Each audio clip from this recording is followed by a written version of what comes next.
దేవుని పరిశుద్ధనామమునకు స్తోత్రం కలుగును గాక.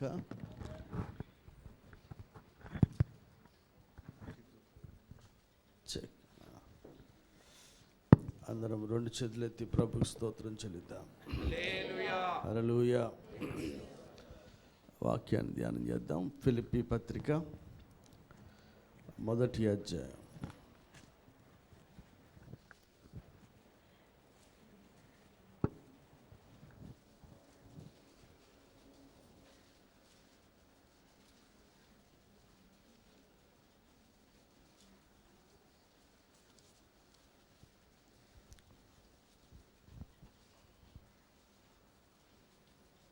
మొదటి అధ్యాయం 29-30 వచనాలు చదువుతాం.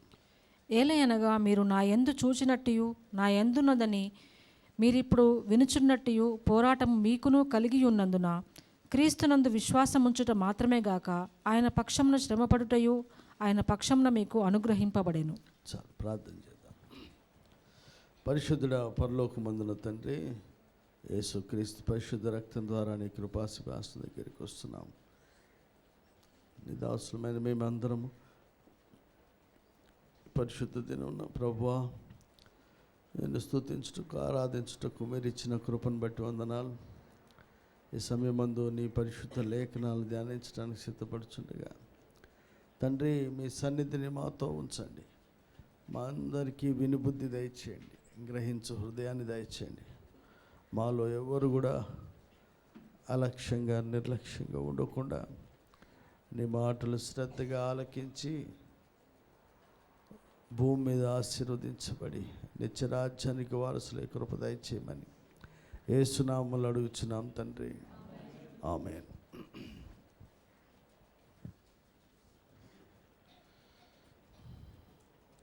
అందరం కలిసి ఫిలిప్పీ పత్రిక 1వ అధ్యాయం 29-30 వచనాలు చదువుదాం.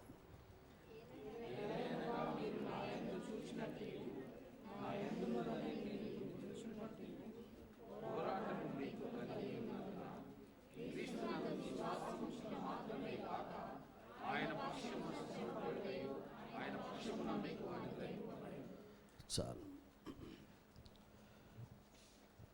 29-30 వచనాల్లో చూసినటువంటి మాటలో, మీరు నా యందు చూచినట్టు నా యందు ఉన్నాయని మీరిప్పుడు విన్నట్టు పోరాటం మీకు కలిగి ఉన్నందున క్రీస్తునందు విశ్వాసముంచటం మాత్రమే గాక ఆయన పక్షమున శ్రమపటయు ఆయన పక్షమున మీకు అనుగ్రహించబడి. దైవజనుడికి విశ్వాసులకు ఉండాల్సినటువంటి బంధము, వారి ఇరువురిలో ఒకరి ఎడల ఒకరికి ఉండాల్సినటువంటి బాధ్యతలు, ప్రేమ ఈ పత్రికలో రాయబడి ఉన్నాయి. దైవజనుడు ఎవరైనా, నేను కానీ మరి ఎవరైనా కానీ విశ్వాసులు ఎదుట ఎలా ఉండాలి అంటే, ఇక్కడ మీరు నా యందు చూచినట్టు, దైవజనులో కొన్ని విషయాలు విశ్వాసులు చూడాల. ఆయన గురించి ఆయన చెప్పుకోవడం కాదు, చూడాల. రెండవది, నా యందు ఉన్నవని మీరిప్పుడు వినుచున్నట్టు, వినేవి చూసేవి దైవజనుడి జీవితంలో పరిచర్యలో ఉండాలి. ఉట్టిగా కథలు చెప్పేది కాదు మహిమగల పరిచర్య. వినాలి, చూడాలి. విన్నట్టు పోరాటం మీకు కూడా కలగవలనని. ఏమైతే చూశారో, ఏమైతే విన్నారో అది ఆశీర్వాదం అని, అభివృద్ధి అని రాయబడలే. అది ఒక పోరాటం. ఆ పోరాటం ఎవరికి ఉండాలా? విశ్వాసులైన వారందరికీ కూడా ఉండాలి. నా యందు మీరు చూచినట్టు నా యందు ఉన్నవని మీరు ఇప్పుడు విన్నట్టు పోరాటము మీకును కలిగి ఉన్నందున. లేకుండా ఉండాలని లేదు, కలిగి ఉండాలని ఇక్కడ రాసింది. ఒక దైవజనుడి గురించినటువంటి సాక్ష్యము ఎవరెవరున్నా ఏదైనా చెప్పినా పర్వాలేదు, కానీ పరిశుద్ధ గ్రంథంలో పౌలు గారు చెప్తున్నటువంటి మాటలు చూస్తే ఆయన ఏం చేస్తున్నాడో ఆయన పరిచర్యలో కానీ ఆయన జీవిత విధానంలో కానీ మనము చూసేవి వినేవి ఉన్నది ఉన్నట్టుగా వాళ్ళు కూడా అదే భారం కలిగి ఉండాలని పౌలు గారు విశ్వాసులకు చెప్తున్నారు. అది పోరాటమే కానీ మరి ఇంకోటి ఏది కాదు. ఏంటి పోరాటం? విశ్వాసులకు కనబడేలాగా ఒక మాదిరిగా ఉండడం అనేది ఒక పోరాటం. ఒట్టిగా వచ్చేది అది. ఏ విషయంలో మాదిరి అనేది మరలా చూద్దాం. అలాగనే విన్నటువంటి ఒక మంచి సాక్ష్యం. సాక్ష్యం అంటే ఏంటి? చెప్తే వేరే వాళ్ళు మన గురించి చెప్పేది, వేరే వారు మన గురించి చెప్పేదంటే దూరం నుంచి వినాలా, దగ్గర నుంచి కాదు. చూసేది ఏంటో దగ్గర నుంచి చూడాలి. ఒక దైవజనుడు దగ్గర నుంచి చూసినా, దైవజనుడి గురించి దూరం నుంచి విన్నా, ఇవి రెండు కూడా విశ్వాసులకు మరలా వాళ్ళకి ఇన్స్పిరేషన్గా, వాళ్ళకు తగినట్లుగా వారికి ఒక పోరాటంలాగా ఉండాలి కానీ వాడిని వెనక్కి తీసుకుపోయేలాగా ఉండకూడదు. ఇక్కడ చూస్తే అది ఎలాంటి ఉందంటే, చూచినట్టు పోరాటము మీకును కలిగి ఉన్నందున, అంటే ఈ యొక్క దైవజనుల్లో చూసినటువంటి లక్షణాలు, దైవజను గురించి విన్నటువంటి సాక్ష్యము సేమ్ అలాంటి పోరాటమే విశ్వాసులకు కూడా వచ్చింది. ఆ వచ్చినందున అక్కడ చెప్తున్నారు, అది మీ సొంతది కాదు కానీ క్రీస్తునందు విశ్వాసం ఉంచుట మాత్రమే గాక. అంటే విశ్వాసం దేనిలో ఉంచుతున్నాం మనం? క్రీస్తునందు. ఆయన విశ్వసిస్తే మనకి పాపక్షమాపణ, ఆయన విశ్వసిస్తే నిత్య జీవం. ఇది కాక వేరే విశ్వాసాలు పెట్టుకుంటే దానివల్ల ఏం ప్రయోజనంలా. ప్రాముఖ్యంగా ప్రభు వచ్చింది మనకి నిత్య జీవాన్ని ఇవ్వడానికి, ప్రభు వచ్చింది మనలో పాపాలని క్షమించడానికి, ప్రభువు వచ్చింది ఎవరైతే క్షమించబడి, ఎవరైతే నమ్మి బాప్తిసం పొంది రక్షణ పొందుతారో వారితో సదాకాలం ఉంటానని వాగ్దానం చేశాడు. ఎవరితో పడితే వాళ్ళతో ఉండేవాడు కాదు ఆయన. ఎందుకంటే తన ప్రియకుమారుడు సైతం సిలువలో మనందరి శాపాన్ని, పాపాన్ని భరించినప్పుడు ఆయన తన చేయిని వదిలేశాడు తండ్రి. మనల్ని ఎందుకు నాలో పాపం ఉందా అని స్థాపించగలిగిన ఎవడన్నా ఉన్నాడా అని సవాల్ చేసినటువంటి పరిశుద్ధుడైనటువంటి దేవుని ఆ సిలువలో అందరి శాపాన్ని భరించినప్పుడే, ఆ సమయాన్ని, ఆ క్షణాన్ని కూడా కలిసి ఉండడానికి కానీ, చెయ్యి పట్టుకోవడానికి కానీ ఇష్టపడని తండ్రి వదిలేసిన ఆ బైబిల్లోని నిజాలను మనం గ్రహిస్తే నిన్ను నన్ను ఎందుకు పట్టుకుంటాడు? ఎట్లుంటే అట్లా. కాబట్టి సదాకాలము కూడా ఉంటా అన్న వాగ్దానం ఎవరికి అంటే విశ్వసించిన వారికి. ఏమని? ఆయనే దేవుడు రక్షకుడని విశ్వసించి నమ్మి బాప్తిసం పొందినటువంటి వారికి. ఎవరు విశ్వసించిన వారంటే ఎవరైతే పాప క్షమాపణ పొందారో వారే విశ్వసించినట్టు. మిగతా వాళ్ళు ఎవరు విశ్వసించలే అనుకుంటారు, మస్తు చెప్తారు. వాళ్ళు క్రియల్లో చూపించలేదు కనుక వారు ప్రభువునందు విశ్వసించారంటే అబద్ధం. మనకి చెమట పోస్తే గాలి, ఫ్యాన్ ఉంటే వేసుకుంటే గాలి వస్తే చెమట పోతాయి అనుకున్నవాడు ఫ్యాన్ ఆపేసి ఎందుకు కూర్చుంటాడు? ఫ్యాన్ కిందనే ఉండి ఫ్యాన్ ఆపుకొని కూర్చుంటారా? నేను ఫ్యాన్ అంటే ఫ్యాన్ నమ్ముతున్నా, ఈ ఫ్యాన్ వేస్తే నాకు చెమటలో పోతాయి అని నిజంగా నమ్మినోడు ఎందుకు వేసుకోరు? మరి నిజంగా యేసుప్రభుని నమ్మితే ఎందుకు విశ్వసించామని? నిజంగా యేసుప్రభుని నమ్మితే ఎందుకు మీరు పాపం ఒప్పుకోవట్లే? నిజంగా యేసుప్రభుని నమ్మితే ఎందుకు బాప్తిసం పొందట్లే? నిజంగా ప్రభువుని నమ్మితే స్వరక్తం ఇచ్చిన సంఘంలో ఎందుకు పాలిభాగస్తులు అవ్వట్లేదు? నిజంగా యేసుప్రభుని నమ్మితే ఆయనతో కలిసి ఎందుకు సహవాసం కలిగి ఉండట్లేదు? అంటే ఉట్టిదే అవన్నీ. చాలామంది చూసారా, పెళ్ళిలో చుట్టాలు కనపడితే కౌగలించుకొని ముద్దు పెట్టుకొని ఏడుస్తారు. ఉట్టిదే. వాళ్ళు మళ్ళా సంవత్సరం వరకు మనల్ని పలకరించే వాళ్ళు కాదు, యాక్టింగ్ చేస్తారు. చర్చిలో కూడా అదే యాక్టింగ్. యేసుప్రభు అని చెప్తారు కానీ ఆయన చెప్పింది ఒకటి లేదు, ఆయన పలకరించేది లేదు, ఆయన చెప్పినటువంటి ఆయన మాట అయినటువంటి ఈ బైబిల్ని చదివేది కూడా లేదు. ఈరోజున ఇక్కడ చూస్తే క్రీస్తునందు విశ్వసించుట మాత్రమే గాక అంటే, ఒకవేళ ఈ బ్యాచ్ అసలు విశ్వసించిన వాళ్ళు కాదు, ఒకవేళ నమ్మి బాప్తిసం పొంది రక్షించబడి సంఘంలో చేర్చబడి సహవాసానికి క్రమంగా వస్తున్న వారికి చెప్తున్నారు, మిమ్మల్ని దేవుడు పిలిచింది విశ్వసించుటకు మాత్రమే కాదు కానీ, తర్వాత చదువు, ఆయన పక్షమున శ్రమపడుటయు ఆయన పక్షమున మీకు అనుగ్రహింపబడెను. శ్రమ పట్టుకు మీకు అనుగ్రహించబడింది. విశ్వసించిన వారందరికీ కూడా ఇక శ్రమ రాదనుకోవడం పొరపాటు. విశ్వసించని వారు ఉన్నారే, ఎక్కడున్నారు? ఇక్కడ ఉన్నారు, అక్కడ ఉన్నారు, ఎక్కడైనా ఉంటారు. విశ్వసించిన వారు ఉన్నారు. మీరు విశ్వసించి నిత్య జీవానికి, అలాగే భూమి మీద దీవించబడ్డానికే కాదు కానీ పాపక్షమాపణ పొందడానికే దేవుడు మిమ్మల్ని వెతికి రక్షించింది. ఇందుకోసమే కాదు కానీ ఆయన పక్షంగా శ్రమ పడ్డానికి కూడా దేవుడు మిమ్మల్ని పిలిచాడు. మరి మనకు శ్రమ ఎందుకు వస్తుందంటే ఆయన పక్షంగా. అంటే శ్రమ పడేది ఏది? నీ తెలివి తక్కువతనం, బుద్ధి జ్ఞానం లేని చేసిన పనుల వల్ల, అవిధేయత వలన శ్రమలు కాదు. ఆయన పక్షంగా ఉన్నందుకు శ్రమ వస్తే నిజంగా అది ఆయన పక్షంగా శ్రమ పొందితే దేవుడు దీవిస్తాడు. అంటే సువార్త పక్షంగా, క్రీస్తు నామం పక్షంగా నువ్వేమైనా మాట, నింద, అవమానం, శ్రమ, ఇరుకు, దెబ్బ ఏమైనా తగిలితే దేవుని పక్షంగా ఉన్నట్లుగా. అంతేగాని మన అవిధేయత, మన అవివేకము, మన తెలివి తక్కువ పనులు, ఇవన్నిటిని వలన మనకేమన్నా గాయమైన శ్రమ వచ్చిన అది ప్రభు పక్షంగా వచ్చినట్టు కాదని మీకు మనవి చేస్తున్నాను. ఈ రోజున సంఘమును దేవుడు దేని కొరకు ఏర్పాటు చేశారంటే దైవజనులను, సంఘాన్ని. సంఘమునకు దైవజనుడు కనపడేవి, వినపడేటట్టుగా కొన్ని పనులు చేయాలి.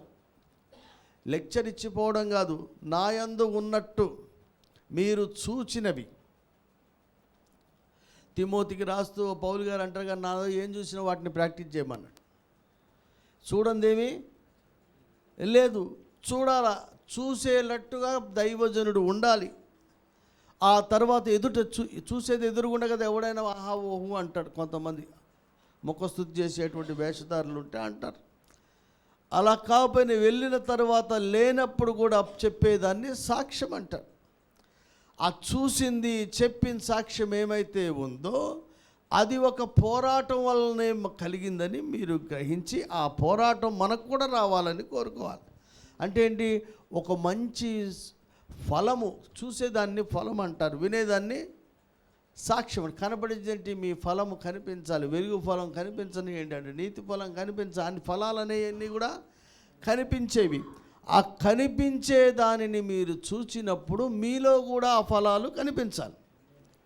ఉట్టికి వస్తాయా? పోరాటం లేనిదే వస్తుందా? ఏదైనా ఉట్టికి వస్తే అక్కడ రాసి ఉంది కదా, మీరు విన్నట్టు పోరాటం మీకును కలిగి ఉన్నందున. అంటే ఏంటి?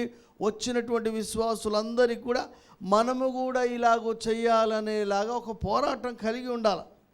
ఆయనకే పని లేదు, పాటలు పెట్టుకుని మనకందుకు ఇదంతా గంట కళ్ళు మూసుకొని కాళ్ళు ఊపుకొని ఫ్యాన్ కింద కూర్చొని వెళ్ళిపోతే బాగుండు అనుకునే వాడి గురించి రాయబడలా. ఎవరైతే ఫిలిప్పీ సంఘం ఉందో వాళ్ళు దైవజనుడితో ఎలా ఉన్నారంటే వారు ఆయన యందు చూసిన దాన్ని, ఆయన గురించి విన్నదాన్ని మేము కూడా కావాలి, మాకు కూడా కావాలి, మాలో కనిపించాలి, మా గురించి చెప్పాలన్న పోరాటం వాళ్ళలో కూడా వచ్చింది. ఆ పోరాటం వచ్చినప్పుడు మళ్ళీ పౌలు గారు చెప్తారు, మీరు విశ్వాసం కొరకే కాదు, విశ్వాసం ఉంచుట కొరకే మీరు పిలువబడలేదు కానీ ఆయన పక్షమున. అంటే విశ్వసించుట వలన ఏమొస్తున్నాయి? లేదు బా, విశ్వసిస్తే ఏమొస్తుందంటే నువ్వు నమ్మి ప్రార్థన చేస్తే నీకు ఎన్నో దీవెనలు వచ్చినాయి. అవును కదా? నువ్వు నమ్మితే దేవుని మహిమను, నేను నమ్మి చూసి ఉన్నాయి, నన్ను చూసి అబ్బా పాస్టర్ గారికి వచ్చిందని నీకు కూడా మస్తు వచ్చినాయి. ఈ యొక్క విశ్వాసం వలన నీకు కలిగినటువంటి, విశ్వాసం లేకుండా దేవునికి ఇష్టం లేం కదా. విశ్వాసం వల్ల నీవు దేవునికి ఇష్టడిగా ఉన్నావు, విశ్వాసంతో ప్రార్థన చేసినావు, పొందుకున్నావు. విశ్వాసం ద్వారానే జనములను, శత్రువులను జయించిన ఎన్నో సక్సెస్ఫుల్ అనుభవాలన్నీ విశ్వాసం ద్వారానే వచ్చినాయి. ఇంత మాత్రమే కాదు, ఆ తర్వాత ఆయన పక్షంగా శ్రమపడ్డకు కూడా దేవుడు మనల్ని ఏర్పాటు చేశాడన్న గ్రహింపు మీకు, నాకు, ఇద్దరికి కూడా ఉండాలి. అంటే ఏంటి? విశ్వాసంలో అరే ప్రార్థన చేస్తే ఇది వచ్చింది, సంఘం ప్రార్థన చేస్తే వచ్చింది, పాస్టర్ గారికి ఇలా ఫైనాన్షియల్గా బ్రేక్ త్రూ వచ్చిందంట, హెల్త్ విషయంలో బ్రేక్ త్రూ వచ్చిందంట, వాళ్ళ ఇంట్లో మంచిగా ఉన్నారంట, మేము కూడా మంచిగా ఉన్నాం, మేము కూడా స్థిరపడం. అదే ఇన్స్పిరేషన్ తీసుకొని వారికి చేసిన దేవుడు మాకెందుకు చేయడంటే విశ్వాసంలో మీరు పొందుకునే కూడా చాలా ఉన్నాయి. కానీ అంతతోనే ఆగిపోవద్దుగా. ఆ తర్వాత ఏం చేయాలా? శ్రమ పడుటకు కూడా దేవుడు ఏం చేశారు? మనల్ని ఆయన పక్షంగా శ్రమ పడుటకు మీకు అనుగ్రహించబడింది. శ్రమ పడుటకు ఇష్టపడితేనే శ్రమ ఇష్టపడితేనే కిరీటం వస్తుంది, శ్రమల ద్వారా మహిమ వస్తుంది, శ్రమల ద్వారా విధేయత వస్తుంది. విధేయతలో మనం ఉంటే మన శ్రమల ద్వారా దేవునికి మహిమ వస్తుంది. శ్రమల ద్వారా విధేయత నేర్చుకున్నట్టుగా హెబ్రీ పత్రికలో వ్రాయబడి ఉంది. కనుక శ్రమపడుట అనేది మనకు అనుగ్రహించబడింది. అంటే మనకు ఎలాంటి విషయాలైతే దీవెనలుగా అనిపిస్తున్నాయో అలాగనే దాని వెనక కొన్ని పోరాటాలు, కొన్ని శ్రమలు కూడా దైవజనులకు ఉంటాయి. వాటిని కూడా చూడాలి, వినాలా. ఎంతవరకు మంచిగా వింటాం, చూడడం కాదు. మాదిరిగా ఉన్నటువంటి సేవకుల హృదయాల్లో, జీవితాల్లో ఉన్నటువంటి మంచి మీకు కనపడుతున్నాయి. చూస్తూ మీరు దీవించబడడం ఎంత మంచిదో పాటిస్తే, అట్ ద సేమ్ టైం మనల్ని దేవుడు దేని కొరకు అనుగ్రహించాడు, పిలిచాడంటే విశ్వాసమందు స్థిరంగా ఉండి దీవించబడ్డమే కాకుండా ఆయన పక్షంగా శ్రమ పడ్డకు కూడా దేవుడు మనల్ని పిలిచాడు. ఏ విషయాల్లో శ్రమ పడ్డారు, ఏ విషయాల్లో పక్షంగా ఉన్నారో, ఈ సంఘం దైవజనుడికి ఎలా ఉందో కొన్ని విషయాలు చూద్దాం. మొదటి అధ్యాయం 3 నుంచి చదువు. మొదటి దినము నుండి ఇది వరకు సువార్త విషయంలో మీరు నాతో పాలివారయుండుట చూచి మీలో ఈ సత్క్రియను ఆరంభించిన వాడు యేసుక్రీస్తు దినము వరకు దానిని కొనసాగించునని రూఢిగా నమ్ముచున్నాను. చాలు ఇక్కడ రాసిన మాట మొదటి దినము నుంచి చదవడం. మొదటి దినము నుంచి సువార్త విషయంలో మీరు నాతో పాలివారయుండుట చూసి, మొదటి రోజు నుంచి కూడా దైవజనుడితో సువార్తలో పాలివారై ఉన్నారు. ఈ సంఘం గురించి రాయబడిన మాటలు చూస్తుంటే దైవజనుడు సువార్త విషయంలో పాలివారు ఉన్నారు. సంఘానికి చెప్పముందు ఆయన ఏం చేస్తున్నాడు? అయ్యో సువార్తను ప్రకటించకపోతే నాకు శ్రమ అని, క్రీస్తు నామ మెరుగని వారిని సువార్త ప్రకటించక విశేష ఆసక్తి గలవాడిని అలాగూ చేసి తనని రోమా పత్రికలో ఉంది. ప్రకటించకపోతే శ్రమ అన్నాడు, ఎరగని వారికి ప్రకటించాలన్నాడు, అలా చేశానన్నాడు. సువార్త ఉచితంగా ప్రకటించడే జీతం అన్నాడు. సువార్త ప్రకటించడం కొరకు నాకు కలిగిన సమస్తాన్ని పెంటగా ఎంచుకున్నాడు, వేయపరిచానని చెప్పినటువంటి పౌలు గారు అది చూచి చేసి విన్నటువంటి ఫిలిప్పీ సంఘము మొదటి నుంచి కూడా ఆయనలో వాళ్ళు పాలివారై ఉన్నారట. ఆయన దగ్గర లేనిది వీళ్ళు ఏం పాలివారు అవుతారు? ఆయన ఏం చేసినాడు? సువార్త ప్రకటించకపోతే నాకు శ్రమ అనుకొని ప్రకటిస్తుండే. సువార్త ఎక్కడ ప్రకటించాలి? మళ్ళీ చర్చిలో వచ్చి ప్రకటించే టైపా? కాదు. క్రీస్తు నామం మెరుగని చోట్లకి వెళ్ళి ప్రకటించాలనే ఆశ అలాగున చేశాడు. దాని కొరకు తనకు కలిగిన సమస్తాన్ని వ్యయపరుచుకున్నాడు. అవసరమైనప్పుడు ఉచితంగా ప్రకటించడం నాకు జీతం అనుకున్నాడు కదా, దీనివల్ల డబ్బులు వస్తాయని ఎప్పుడు అనుకోలే.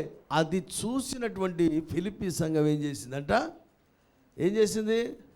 మొదటి నుంచి కూడా నాతో పాలివారై ఉన్నారట. సేవకునితో వాళ్ళు పాలివారు. ఎవరు కారు చెప్పుకోవడం కాదు, మీరు మీ గురించి నేను చెప్పాలి, నాలో చూసింది మీరు చెప్పాలి. అరే నేను సువార్త గురించి ఏమైనా చేశానా, నేనేమైనా ఖర్చు పెట్టానా, నేను ఎక్కడ ప్రకటిస్తున్నా, ఏం చేస్తున్నా అన్నదాన్ని మీరు చూడాలి, వినాలి. రెండవది, మీరు నాతో పాలివారై ఉన్నారు, మీరు చెప్పుకోవడం కాదు, నేను చెప్పాలి. ఈరోజున 2008 నుంచి మనం నాన్ స్టాప్గా ఏ సంవత్సరం కూడా వెనక్కి పోకుండా సువార్తను ప్రకటిస్తూనే ఉన్నాం. ఎక్కడ ప్రకటించని వారికే మిగుల అపేక్ష కలిగి ఉన్నాం. క్రైస్తవులందరిని తెచ్చి ఇక్కడ కూర్చోబెట్టాలంటే మనకు చర్చ సరిపోదు, మస్తు మంది వస్తారు. అటు ఇటు నచ్చినట్టుగా బతికే వాళ్ళందరిని తెచ్చి కూర్చోబెట్టాలంటే ఇంకా ఎక్స్టెన్షన్లు ఎప్పుడో చేసేవాళ్ళం. కానీ మొదటి నుంచి కూడా సువార్తను ఎరుగని ప్రాంతాలకే వెళ్ళాలని అనుకోవడం, ఖర్చు పెట్టడం, వెళ్ళడము, అలాగనే ఇక్కడ కూడా పిలిపించిన క్రీస్తును ఎరగని వారిని పిలిపించడం, ఖర్చు పెట్టడం, ఇవన్నీ మీరు నా యందు చూశారు, విన్నారు గనక మీరు మొదటి నుంచి కూడా దీంట్లో పాలిభాగస్తులై ఉన్నారు. ఒకప్పుడు పెట్టి అలసిపోయిన వాళ్ళు లేడు మన దాంట్లో. మొదటి నుంచి కూడా పాలిభాగస్తులై ఉన్నటువంటి వారు ఉన్నారు. ఎక్కడ దాకా ఎందుకు 2008 నుంచి చూస్తే నిన్నటి 12 రోజుల ఛత్తీస్గఢ్, బీహార్, జార్ఖండ్ వాళ్ళ ట్రైనింగ్ వరకు మనలో నాకు సంబంధం లేదు నా అనేవాడు ఒక్కడు లేకుండా ఎంతమంది ఉన్నారో అందరూ కూడా ఇన్వాల్వ్ అయ్యారు. వారి స్తోమతను బట్టి, వారు చేయగలిగిన స్థాయిని బట్టి ప్రతి ఒక్కరు కూడా, చిన్నలు పెద్దల దగ్గర నుంచి అందరూ. అందుకని నేను ధైర్యంగా చెప్పగలిగితే ఏంటంటే ఇక్కడ రాసిన మాట, ఏమనుంది? మొదటి దినము నుండి ఇదివరకు సువార్త విషయంలో మీరు నాతో పాలువారై ఉండడం చూసి, ఇక నా నమ్మకం ఏంటంటే ఈ సత్క్రియను ప్రారంభించిన దేవుడు ఇది క్రీస్తు దినం వరకు కూడా దీన్ని కొనసాగిస్తాడని నేను నమ్ముతున్నాను. హల్లెలూయా. మనం ఆగిపోయేది లేదు. ఏ పనికి కూడా అలసిపోకూడదు. ఏ పనికి కూడా అలసిపోకూడదు. 12 రోజులు వాళ్ళు ఒకడు అన్నాడు కదా, పాస్టర్జీ నేను ఏ పెళ్ళిలో కూడా ఇట్లా తినలేదు అన్నాడు. తిండి ముచ్చట అది మీరు ఆతిథ్యం ఇచ్చింది. ఇక బోధ విషయంలో మీరు నమ్ముతారా? అక్కడ వచ్చిన వాళ్ళలో 18 మంది పాస్టర్లు ఉంటే 7 వచ్చి ముందుకు వచ్చి సాక్ష్యం చెప్పి మనతో కలిసి పరిచయం చేయడానికి వాళ్ళు నిర్ణయం చేసుకున్నారు. హల్లెలూయా. నార్త్ ఇండియాలో సేవకులు వచ్చి ఇక్కడ మనతో కలిసి సేవ చేయడానికి ఇష్టపడ్డారంటే వారు ఎంతగా ప్రేరేపించబడ్డారు, ఎంతగా నేర్చుకున్నారో మీరు ఆలోచన చేయండి. మనకి ఎంత చెప్పొచ్చు అనేది కాదు, దేవుడి కార్యం అంతగా చేశాడు. హల్లెలూయా. హల్లెలూయా. నేను చెప్పిన ఫస్ట్లోనే చెప్పిన క్యాలెండర్లో 3 పేర్లు ఉన్నాయి, ఇంకా మా 10 దాకా పెరుగుద్దని చెప్పిన. ఖచ్చితంగా మనము ప్రభువుని మహిమపరచాలి. కాళ్ళు ఎగరేయకూడదు. ఎక్కడో ఉన్నటువంటి ఒక మూలన, ఇది పట్టణం కూడా కాదు, తెలంగాణలో పెద్ద నగరం కాదు, మామూలుది. ఇలాంటి ప్రాంతంలో కొద్ది మందిగా ఉన్నటువంటి మనలను దేవుడు కృప అనుగ్రహించి సువార్త అందని ప్రాంతాలకు వెళ్ళి ప్రకటించడానికి, ఖర్చు పెట్టడానికి, ఆయన నామాన్ని భరించడానికి కృప చూపించి శ్రమపడ్డానికి కూడా దేవుడి పక్షంగా మనకు అనుగ్రహించి ఈ రోజున నార్త్ ఇండియాలో అపోస్తలిక్ మిషన్ పక్షముగా సేవ చేయడానికి, సేవకులు లేపడానికి దేవుడు ఇష్టపడ్డాడు. హల్లెలూయా. ఇదంతా ఒక్కడితో అయ్యేది కాదు. పౌలు గారు చెప్తున్నారు కదా, మీరు నాతో పాలివారైనందున మిమ్మల్ని బట్టి నేను దేవుని స్తుతిస్తున్నా అని చెప్పాడు. హల్లెలూయా. ఒకరిద్దరితో వచ్చేది కాదు ఇది. సంఘమంతా ఏకీభవించి 2008 నుంచి ఇప్పటి వరకు నాన్ స్టాప్గా సువార్త ఎరగని వారికే మనం ప్రకటిస్తూ వచ్చాం, కానీ సువార్తను అంగీకరించిన వారి జోలికి ఇంతవరకు వెళ్ళాల. ఎందుకు? ఏ విధం చేతనైనా వాళ్ళు ప్రభువుని అంగీకరించిన వాళ్ళతో మనకేం పని అని చెప్పి ఈ రోజున ఇలాంటి అనుభవాలు మన పరిచర్లో కూడా వచ్చినాయంటే ఇది ఒక రోజుతో వచ్చింది కాదు. ఎన్నో సంవత్సరాలుగా మానక, కొన్ని సంవత్సరాలు కొన్నిసార్లు ఖర్చు పెట్టి కాడ, కొన్ని చోట్ల వెళ్ళిన కాడ ఫలమే లేకపోవచ్చు. కానీ ఈ దినాన దేవుడు ఎంతగా హెచ్చించాడంటే, మీకు తెలుసుగా, దుర్గులో ఐఎఫ్జే సెమినార్ని కండక్ట్ చేసిన వాడు సంతోషరావు పాస్టర్. ఆయనకున్న సర్కిల్ కానీ, ఆయనకున్నటువంటి సహవాసం కానీ, ఆయన సంఘం కానీ అన్నీ నేను 2018లో వెళ్ళినప్పుడు ఫస్ట్ టైం మీటింగ్ ఏర్పాటు చేసిన. ఈరోజు నా అందరి ముందు, వచ్చిన వాళ్ళందరి ముందు నేను పాస్టర్ గారితో కలిసి సేవ చేయడానికి నిర్ణయం చేసిన అని చెప్పినాడు. కొత్తగా వచ్చేటోళ్ళు కాదు, ఆయన ఐపీసీ ట్రైనింగ్ అయి పెద్ద పాస్టర్ గారు ఆయన. అలాగనే డేవిడ్ రాజు గారని వాళ్ళ బామ్మర్దిని పట్టుకొచ్చాడు. ఆయన పెద్ద ఆయన ఎలాంటి అంటే ఏసన్న గారికి, డేవిడ్ రాజు గారి అంటే చిలకలు డేవిడ్ రాజు గారికి ట్రాన్స్లేషన్ చేసిన ఆయన, పెద్ద పెద్ద పరిచయాలు ఆయనకి. ఆయన కూడా వచ్చి చెప్పినాడు. అలాగనే బీహార్ నుంచి వచ్చినటువంటి అశోక్ కుమార్ అనే ఎంఏ లిటరేచర్, ఇంగ్లీష్ లిటరేచర్, దాంతోపాటు సిరంపురం బైబిల్ కాలేజ్లో బీటీహెచ్ చేసి ఈ రోజున ఈ కొద్ది మంది మనం మానక నార్త్ ఇండియా కొరకు చేసే ప్రార్థనలు, ఏదో దేవుడిచ్చిన కృపను బట్టి చెప్పే 2-3 ఉపదేశాలను పట్టుకొని ఈ సేవకులతో, ఈ సహవాసంతో కలిసి పరిచయం చేయడానికి నిర్ణయం చేసిన వాళ్ళు కూడా ఉన్నారు. హల్లెలూయా. ఏదో చదువు రానోడు డబ్బుల కోసం అనుకోవద్దు. డబ్బులు మనం ఇచ్చేదే లేదని ముందు నుంచి అందరికీ తెలుసు. ఉంటే ఇస్తాం, లేకపోతే లేదు. కానీ డబ్బులు ఇవ్వడానికి కోసమే నెల ఇచ్చుకుంటే మనం పెట్టుకునే టైపు కాదు. అలాగా మనమందరం మానక ఎన్నో సంవత్సరాల నుంచి చేసిన ప్రార్థనలు, ప్రతి సమయంలో మిషన్స్ కొరకు ఖర్చు పెట్టిన రూపాయలన్నీ కూడా ఇప్పుడు ఫలాలు ఇవ్వడం ప్రారంభించినాయి. హల్లెలూయా. నాకు అనిపించింది మొన్నటి రోజున 100 అనుకుంటే అది మన రాష్ట్రంలో కాదా అనిపించింది. ముందు నుంచి మనం అనుకున్నాం కదా దేవుడు మనకు 100 ఇస్తాడు. 100కి మించే కానీ తక్కువ కాదంటే ఇవన్నీ ఇక్కడేం కనపడతాయి, అన్నీ అట్టే కనపడుతున్నాయి. అంటే మన ఊహకు మించిన కార్యాలు దేవుడు చేస్తూ ఉన్నాడు. హల్లెలూయా, హల్లెలూయా. ఇగో ఏట్రా మనీష్ గడు ఎటుపోయట్రా, మనీష్ ప్రభు వాళ్ళ నానున్నాడే, ఫస్ట్లో మేము పోతే అసలు కూర్చోడానికి ఇష్టపడతలే, లోపల రామ్మంటే రాట్లా, వీళ్ళమ్మ బలవంతం చేస్తే రాడు, కృష్ణప్రసాద్ బలవంతం చేస్తే రాడు, ఒక్క నిమిషం ఉండి వెళ్ళిపోయాడు. ఫస్ట్ రోజు, రెండో రోజు 1 గంట సేపు ఉండి వెళ్ళిపోయాడు. నేను అప్పుడే చెప్పిన సాక్ష్యం ఏంటంటే, దేవుడు ఎన్నో వరాలు ఎంతోమందికి ఇస్తాడు. నాకు ఇచ్చిన వరం అంటే ఎవరన్నా చూసేదని చెప్తే ఖచ్చితంగా అవుతుంది అని చెప్పి నెక్స్ట్ ఈయనే పాస్టర్ ఈ ఊరికి అని చెప్పి అంటే కూర్చోడు అసలు 5 నిమిషాలు ఓపిక లేదు మనిషికి. అలాంటి ఆయన 2 సార్లు మన దగ్గరికి వచ్చి వెళ్ళిన తర్వాత వాళ్ళ ఇంట్లోనే ఒక చిన్న ఈవినింగ్ ప్రేయర్లు వాళ్ళు స్టార్ట్ చేశారు. హల్లెలూయా, హల్లెలూయా. నిన్న నా భార్య, నేను తెల్లారుజామున వీళ్ళకి మధ్యలోకి నేను రాను మార్నింగ్ డివోషన్కి, నేను కింద ఉండి కెమెరాలో చూస్తుంటా. ఎందుకంటే నేను ఉంటే చెప్పేవాడు చెప్పరు, ఎదురుగుంటే రోజుకొకరు చెప్పాలి కదా, నేను ఉంటే చెప్పరని నేను కింద ఉంటా. అందరూ డివోషన్ చెప్తా ఉంటే ఒక్కొక్కరు ఒక్కో రోజు చెప్తారు కదా. అలా చెప్తుంటే వీళ్ళ నాన్న చెప్పిండంట, దేవికి అద్భుతంగా చెప్పాడని చెప్పి నా భార్య, ఈయన ఎప్పుడు చూసి నిద్రపోతాడు కదా క్లాసులో, వాళ్ళ నాన్నకున్న వరం ఏంటో కూర్చోగానే నిద్రపోతాడు. ఇక్కడే కాదు ఎక్కడైనా.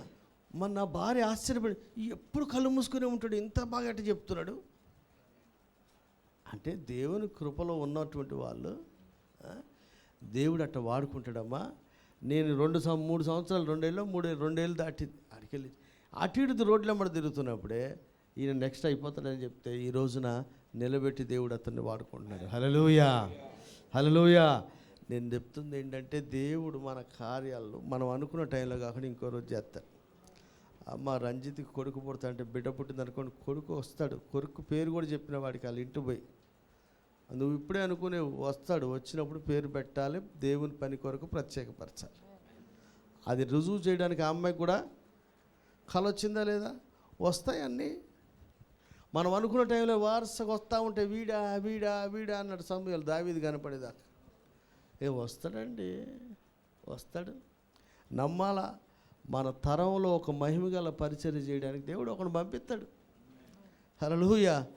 కనుక ఆశ్చర్యపడొద్దు, దానికి ఇప్పుడు మీరు నిరాశపడొద్దు. అప్పుడు ఆశ్చర్యపడొద్దు, ఇప్పుడు ఏమి నిరాశపడొద్దు. అలాగ నేను సంతోష్రావు పాస్టర్కి చెప్పిన 2వ రోజు ఎందుకు నాకు అనిపించింది, సంతోష్రావు పాస్టర్ని పిలిచి టిఫిన్కి వచ్చారు, నువ్వు విలాస్పూర్ వెళ్ళిపో అన్నా. ఆడ చూసాడు పైనుంచి దానికి, దుర్గ వదిలేసి విలాస్పూర్ వెళ్ళిపోమన్నా. అక్కడ చేసి సంఘం వదిలేసి 20 సంవత్సరాలు పరిచర్య చేస్తున్న ప్లేస్ వదిలేసి విలాస్పూర్ వెళ్ళిపోవాలా, అన్నీ వదిలేసుకొని బంధువుల్ని సంఘాన్ని అన్నిటిని వదిలేసి వెళ్ళిపోవాలా అన్నాడు. అని నన్ను చూశాడు ఫస్ట్, తర్వాత ప్రార్థన చేస్తాను నేను బాను ప్రార్థన చేశాను అన్నాడు. 2 రోజుల తర్వాత ఆయనకు ఫోన్ వచ్చింది. అక్కడ ఉన్న పరిస్థితులు ఎట్లున్నాయంటే నేను ఖచ్చితంగా ఎలగొట్టే పరిస్థితి వచ్చింది. 2 రోజులు వచ్చేసి, సార్ నేను ఆలోచిస్తూ ఉంటే ఈ జరుగుతున్న పరిణామాలు చూస్తే ఖచ్చితంగా నేను వెళ్ళిపోతా అని చెప్పాడు. హల్లెలూయా. చూడండి, ఇవన్నిటి గురించి నా గొప్పతనం చెప్పలే, మనల్ని ఈ చిన్న సంఘాన్ని నార్త్ ఇండియా కొరకు దేవుడు ఏర్పాటు చేశాడు. హల్లెలూయా.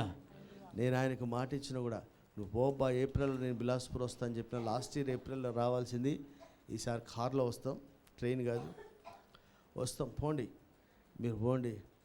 ఆ రోజున కరెక్ట్గా సంవత్సరం వరకు నువ్వేడన్నా స్థలం చూసి రెంట్ తీసుకుని, నీకు రెంట్కి ఆ రూము చర్చికి కావాల్సిన రెంట్ అంతా మేము పంపిస్తాం అని చెప్పి, నేను పంపిస్తా అని చెప్పట్లే, మా సంఘం నీకు సంవత్సరం పాటు చేస్తాం, ఆ తర్వాత నువ్వు ఆశీర్వదించబడుతావు, నీకు నచ్చినట్టుగా ఇంతకంటే పెద్ద క్యాంపస్ ఇస్తాడు దేవుడు నీకని చెప్పిన. హల్లెలూయా.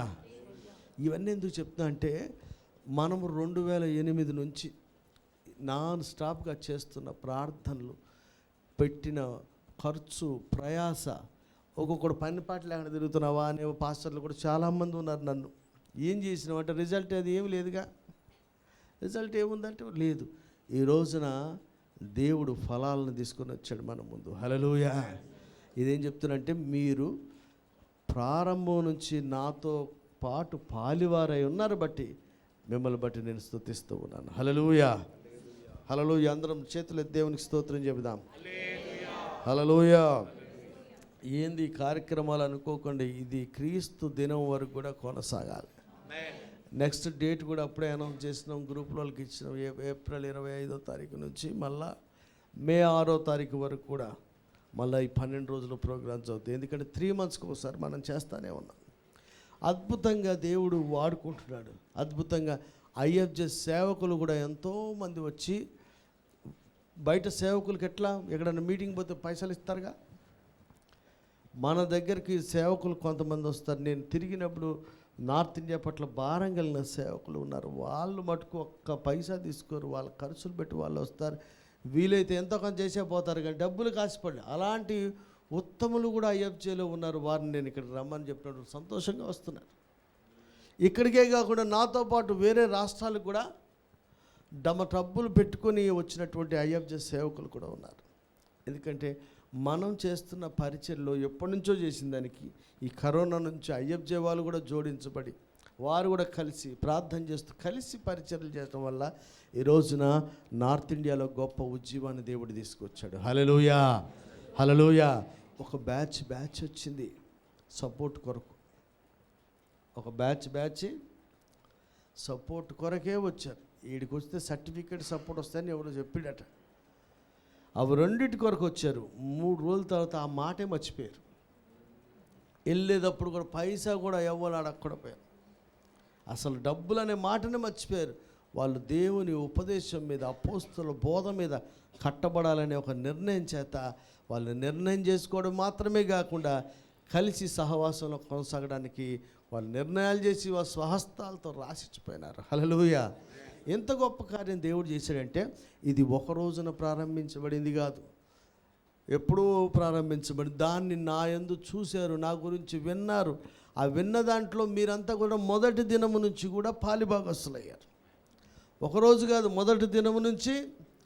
అరే ఇంతగా మనల్ని చూసి వాళ్ళు ఎంత ఆశ్చర్యపోతుందంటే, ఏందబ్బా ఎవరెవరు వస్తారు, వండుతారు, తెస్తారు, పెడతారు, ఇదేం హడావుడు లేదు, అనౌన్స్మెంట్లు ఉండవు, వీళ్ళకి చప్పట్లు కొట్టేది లేదు. వేరే కాడ ఏం చేస్తారు, చాక్లెట్ ఇంత గులాబీ పట్టుకొస్తే ఆడికి చప్పట్లు కొట్టాలట. ఇంతగా ఖర్చు పెడుతున్నా ఎవరికి చప్పట్లు కొట్టేది లేదు, ఎవరిని పట్టించుకోవట్లేదు అంటే మేము పట్టించుకోలేదు, పొగడతలో పట్టించుకోగా ప్రార్థన మేము ఒకరి గురించి ఒకరు మానక ప్రార్థన చేస్తాం. ప్రార్థన చేయకపోతే పట్టించుకోనట్టు, కలిసి పరిచర్లో కొనసాగకపోతే పట్టించుకోనట్టు. కానీ మనం చేస్తున్నటువంటి ఈ కార్యాన్ని వాళ్ళు చూసి వాళ్ళ సంఘంలో ప్రేరేపించబడ్డారు. మీరు చూసారా, వాళ్ళు వచ్చిన ఫస్ట్ రోజున మనకున్న పద్ధతిని చూసి లేడీస్, మగవాళ్ళని వదిలేండి, మగవాళ్ళు ఎట్టా ఎదవలు ఉంటారు కదా, ఆడవాళ్ళు కూడా ఇంత ఎదవలు ఉంటారని నేను ఊహించలే. ఆడవాళ్ళు అట్ట 12 గంటలకు స్నానం చేద్దంట ఒక తల్లి. ఆమె 12 గంటలు ఎప్పుడు స్నానం చేయలేదట. తెల్లారుజామున లేచి 5 o'clock డివోషన్కి రావడం అంటే ఆడవాళ్ళ జీవితంలో ఎప్పుడూ లేవట. అట్లాంటి అసలు ఎగడమే లేదు కదా, వచ్చేది ఎక్కడిది. బ్రేక్ఫాస్ట్ టైంకి రావాలంటే స్నానం చేసి రావాలా. అసలు ఇంతవరకు ఎప్పుడు స్నానం చేయలేదే మేము, చేస్తాం 12కో 2కో అని వాళ్ళు చెప్తేనే తెలిసింది. ఒక అద్భుతమైనటువంటి ఒక మంచి క్రమశిక్షణ కలిగినటువంటి తరబీదుగా ఇది మనల్ని దేవుడు ఏర్పాటు చేసినందుకు వాళ్ళెంతో ప్రభును స్తుతించారు. హల్లెలూయా. ఎవడు కూడా అమ్మో బాబాయ్ ఈ కష్టం మేము భరించలేము అనలేదు. కానీ అబ్బాయి ఎంత చక్కగా ఉందండి, ఈసారి మా ఛార్జీలు మేము పెట్టుకొని వస్తామని చెప్పారు. హల్లెలూయా, హల్లెలూయా. పోయేటప్పుడు ఏం చేసినారు తెలుసా, మీకు ఇంకో మాట చెప్తా. వాళ్ళల్లో వాళ్ళు మాట్లాడుకొని అందరూ ఒక టికెట్ రెట్నిచ్చిపోయారు నాకు. అంటే వాళ్ళకి డబ్బులు ఇచ్చి టికెట్లు తీసింది మనమే. దేవుడు వాళ్ళలో కార్యం చేసి, వాళ్ళకాడ ఎక్కువ తక్కువ ఉండవు కదా పైసలు, పాపం ఎట్లా జమ చేసుకుర్రో ఏం చేసారో అందరు ఒక టికెట్ ఎవరి డబ్బులు వాళ్ళు తీసుకొని అటు మొత్తం అందరు కాదు, కొంతమంది లేని వాళ్ళు ఉన్నారు. మ్యాక్సిమం సగం మందికి పైన ఇచ్చాడు. మిగతా వాళ్ళు ఎలాగో లేని వాళ్ళు ఉన్నారు, వాళ్ళు వదిలేస్తారు. నేను ఏమైనా ప్రభుని స్తుతించాను, ఎందుకంటే ఆ మాత్రం ఆలోచించి మన వంతు కూడా ఉండాలని వాళ్ళు ఆశపడి రూపాయలు తీశారు. దాన్ని బట్టి నేను స్తుతిస్తూ ఉన్నాను. ఎందుకంటే ఇంతవరకు మనం పెడతాం కానీ మనకు తీసినోడు ఎవడు లే. నేనేమో వాళ్ళ ఖర్చు వాళ్ళు పెట్టుకున్నది గొప్ప సంగతే. అట్లాంటి కార్యాలు చేస్తున్నాడు. నాకు అనిపిస్తుంది రానున్న దినాల్లో 50 మంది 20 మంది కాదు 100 మంది నార్త్ ఇండియన్స్ ఈ ప్రాంతంలో మన మందిరంలోకి వచ్చి ఉజ్జీవింపబడి గొప్ప పరిచర్య నార్త్ ఇండియాలో చేస్తారు. హల్లెలూయా, హల్లెలూయా. ఎందుకంటే దాంట్లో నీవు కూడా పాలిభాగస్తువే, అది మర్చిపోకండి. పరిచర్య చేసిన వాళ్ళు, విత్తిన వాళ్ళు అందరూ ఉన్నారు. లాస్ట్ రోజున పార్సల్ పెడుతుంటే వాడు ఎందుకు సార్ పార్సల్ అన్నాడు ఒకడు వచ్చి చేతి తీసుకుని. అరే రాత్రి ఆకలి అవుతాయి తింటారు కదా ట్రైన్లో పార్సల్ అని చెప్తే, వామ్మో వెళ్ళిపోయాక మా ప్రయాణం గురించి కూడా మీరు ఆలోచిస్తుర్రా. ఆశీర్వాదం గారు లాస్ట్లో మటన్ పెడతానని పెట్టండి. ఆ పార్సల్ తెమ్మంటారు, రొట్టెలు ఏమంటారు, రొట్టెలు ఏమంటారు, పలానా దగ్గర పోయి తెరా ఖుషిగా అంటే తెచ్చి. అంటే ఏం చేస్తున్నారు, ఎగ్గొట్టే బ్యాచ్ కాదు, ఏ విధము చేతనైనా వాళ్ళు గెస్ట్లు అనుకొని వాళ్ళకి పార్సల్ చేసి తీసి పెట్టి ఎప్పటికీ రాత్రికి ఇంత చేసినా సాతానుగాడు మనల్ని నిరుత్సాహపరిచి ఏదో ఒకటి చేస్తూనే ఉంటాడు. తీరా అక్కడికి ఏమైంది, నేను ట్రావెల్ ఏజెంట్కి పంపించి టికెట్లు బుక్ చేయమంటే వాళ్ళు డేట్ కరెక్టే కానీ రాత్రి కాకుండా పగల బుక్ చేసి బీహార్ బ్యాచ్ మొత్తం 16 మందికి వీళ్ళు వెళ్ళేపటికి ట్రైన్ వెళ్ళిపోయింది. నేను చూసుకోలే, వాళ్ళు చూసుకోలే. అప్పటికప్పుడు టికెట్లు బుక్ చేయాలంటే ఏడ దొరుకుతాయి.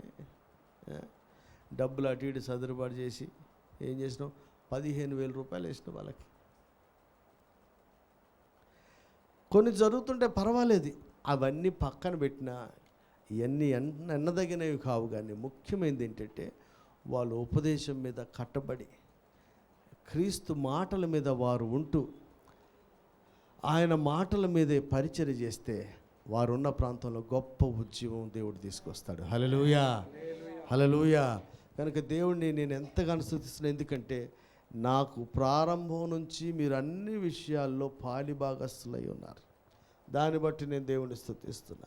రెండవది నా ఆశ ఏంటంట, ఇది ప్రభు దినం వరకు కూడా కొనసాగాలి. మనం దుప్పట్లు పంచిపెట్టే బ్యాచ్లో లేవు, కొత్త బట్టలు ఇచ్చే బ్యాచ్లో లేవు. కానీ ఎవరి కాళ్ళ మీద వాళ్ళు నిలబడుతూ మహిమగల పరిచర్య చేసేలాగా యేసు ప్రభు నేర్పించిన పద్ధతినే మనం నేర్పించి పరిచర్యకు పంపించడానికి ఈ కొద్ది మందిని దేవుడు ఎన్నుకున్నాడు. దాన్ని బట్టి నేను స్తుతిస్తూ ఉన్నాను. హల్లెలూయా అనిపిస్తుంది. చాలా పెద్ద పెద్ద చర్చిల్లో కూడా చాలామంది చేయలేని గొప్ప ఎన్నో కార్యక్రమాలు. మనకు ఒక నెల తాగుద్దా, ఒక రోజు తాగుద్దా, నిరంతరం ఏదో ఒకటి కొనసాగుతుంది. ఇంత దాంట్లో మీరు ఉన్నారు కనుక మీరు మనం కలిసి చేస్తున్న ఈ పరిచర్యను దేవుడు భారతదేశంలో ఉన్న 29 రాష్ట్రాలకు విస్తరింపజేయాలని మనం మనస్ఫూర్తిగా కోరుకుందాం. ప్రభుని ప్రార్థన చేద్దాం. హల్లెలూయా. మనలో ఆశ ఉండాలి. మన వలన ఈ చిన్నవారి కారకం ఇప్పుడు 5 రొట్టెలు 2 చేపలు ఒకటి ఇస్తే 5,000 మంది అన్నారు. నువ్వేంద్ర పోజు కొడుతున్నావు అని అనలేదు ఆయన.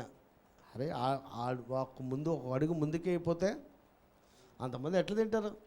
మనం సాక్రిఫైస్ చేసుకొని మన పని మానుకొని మన ఖర్చులు మానుకొని మన డబ్బులు తీసి మన సెలవులు పెట్టుకొని మనం చేసిన పనులన్నిటికీ ఈరోజున ఎంతోమంది దీవించబడి క్రీస్తు మార్గంలో నిలబడడం మాత్రమే కాకుండా సంఘ స్థాపనలు క్రీస్తు ఎరగని ప్రాంతాల్లో చేసేవారిని దేవుడు లేపాడు. హల్లెలూయా, హల్లెలూయా. దాన్ని బట్టి నేను ప్రభువును స్తుతిస్తూ ఉన్నాను. ఇక మాట చూస్తే మరో మాట చూద్దాం. 7వ వచనం. నా బంధకముల యందును నేను సువార్త పక్షమున వాదించుట యందును దానిని స్థిరపరచుట యందును మీరందరూ ఈ కృపలో నాతో కూడా పాలివారై ఉన్నారు కనుక బంధకములో సువార్త పక్షమున వాదించటము దాన్ని స్థిరపరచుట కూడా కృప అన్నాడు ఇక్కడ. చదువుమా మళ్ళీ చదువు. నా బంధకముల యందును నేను సువార్త పక్షమున వాదించుట యందును దానిని స్థిరపరచుట యందును మీరందరూ ఈ కృపలో నాతో కూడా పాలివారై ఉన్నారు. చాలు. మొదట సువార్త పక్షంగా నాతో పాలివారై ఉన్నారు. ఇక్కడికి వచ్చిన తర్వాత కరెక్ట్ ఇంకా కొంచెం వివరంగా చెప్తానంటే సువార్త పక్షంగా చేస్తున్న పనులలో నా బంధకాలు ఉన్నాయి, నేను చెప్పిన దాంట్లో మీరు స్థిరపరిచేది ఉంది. ఆ తర్వాత సువార్త పక్షాన వాదించుటందు మీరు ఈ కృపలో కూడా మీరు నాతో పాలివారైనందున ఏమంటున్నాడు, కనుక నేను మిమ్మును నా హృదయంలో ఉంచుకొని ఉన్నాను. ఎవరిని పడితే అన్ని హృదయంలో పెట్టుకోమంటే ఎడబెట్టుకుంటారు? దైవజనుడు ఎవరిని పెట్టుకోవాలి? లక్షల కట్టలు ఇచ్చి పడేసేవాడు, కారు కొనిచ్చేవాడిని కాదు.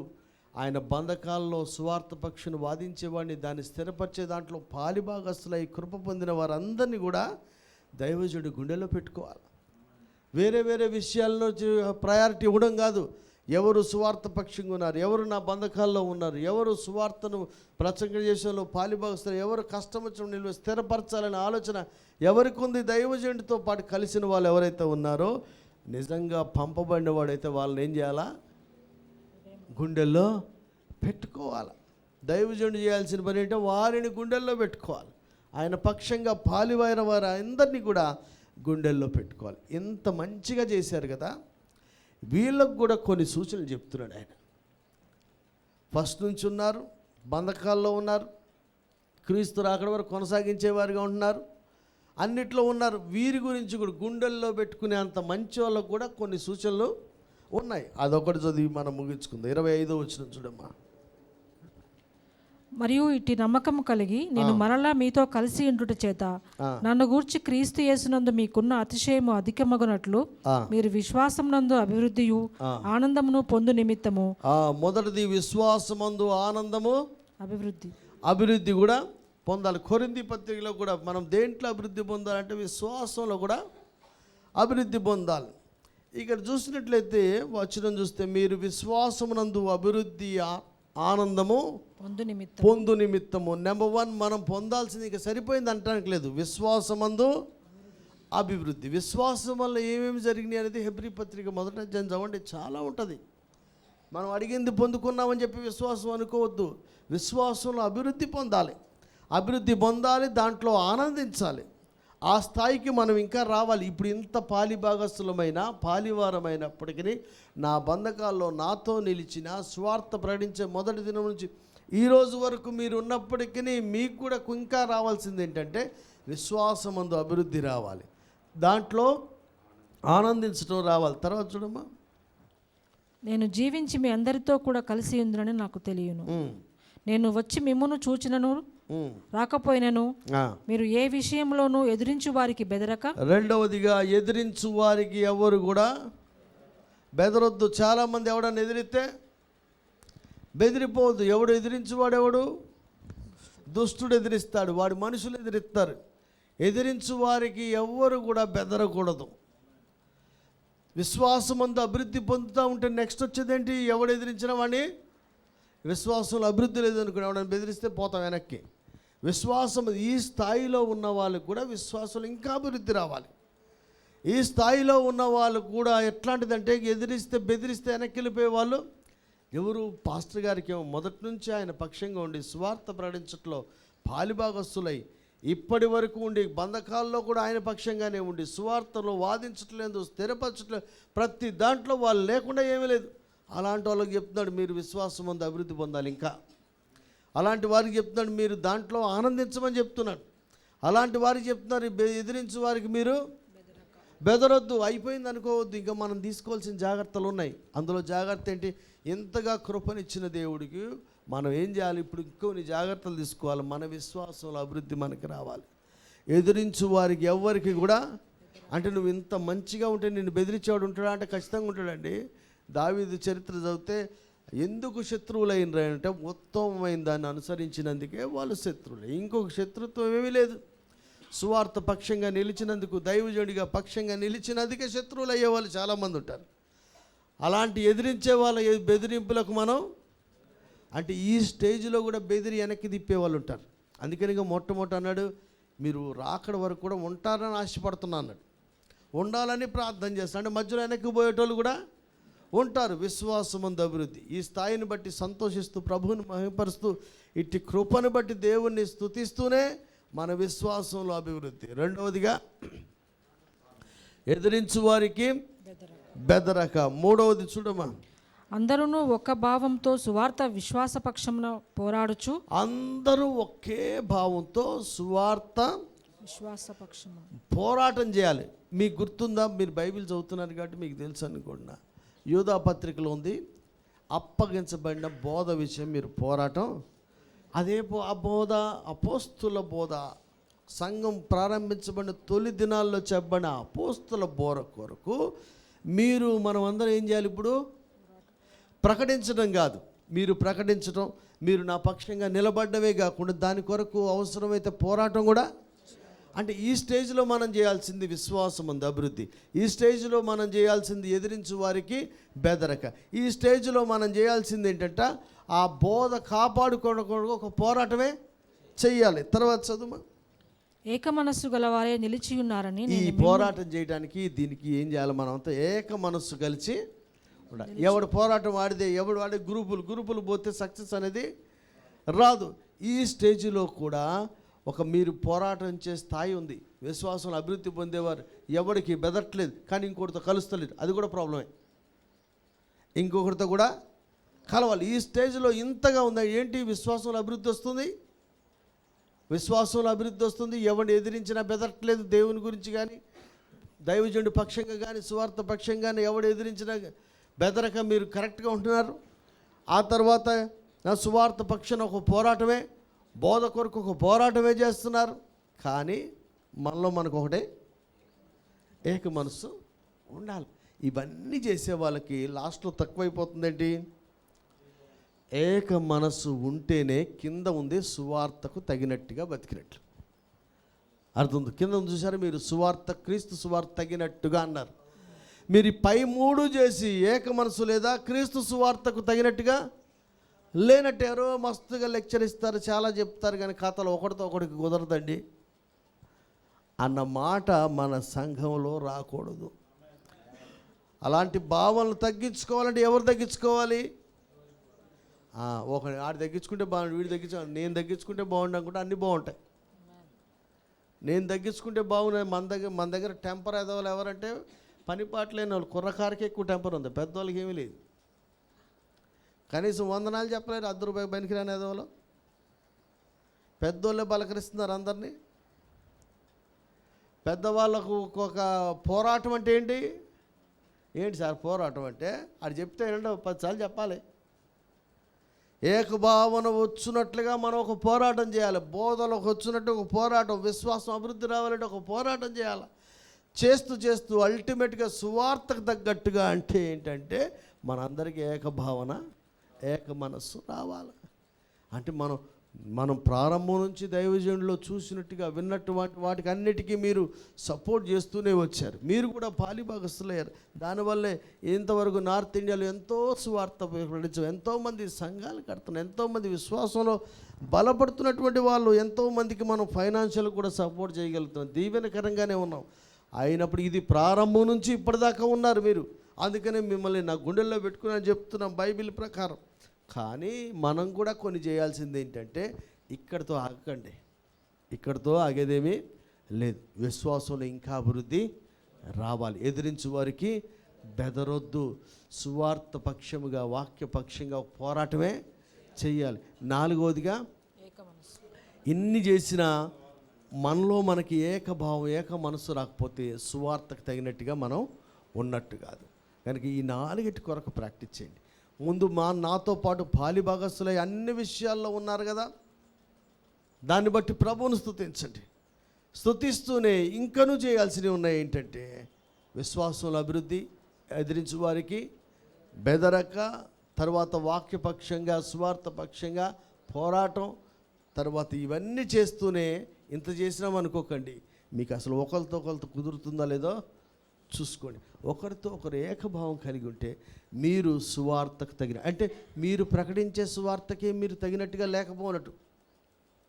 ఏది ప్రకటిస్తున్నాడో దానికి ప్రకారంగా మనమే ఉండలేమన్నమాట. మనం ప్రకటిస్తున్నాం, ఖర్చు పెడుతున్నాం, ఎన్నో చేస్తున్నాం, ఎవరితో కలవతలేదా దానికి తగ్గట్టుగా లేవు.